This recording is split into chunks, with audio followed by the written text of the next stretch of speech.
بسم اللہ الرحمن الرحیم۔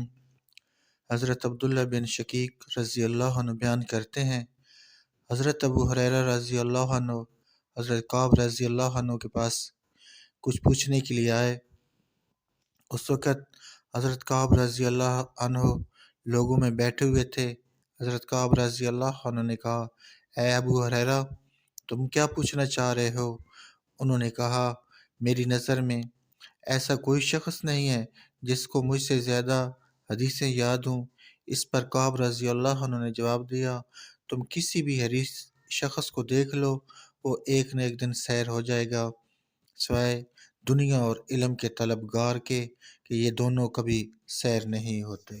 حضرت ابو امامہ رضی اللہ عنہ بیان کرتے ہیں، رسول اللہ صلی اللہ علیہ وآلہ وسلم سے دو آدمیوں کا ذکر کیا گیا، ان میں سے ایک عابد اور دوسرا عالم ہے۔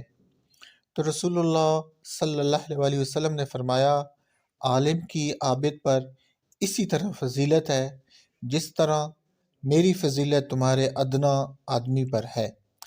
پھر رسول اللہ صلی اللہ علیہ وآلہ وسلم نے فرمایا، بے شک اللہ، اس کے فرشتے، زمین اور آسمان کی مخلوق، حتیٰ کہ چیونٹی اپنے بل میں، اور مچھلیاں لوگوں کی خیر و بھلائی کی تعلیم دینے والے کے لیے دعائے خیر کرتی ہیں۔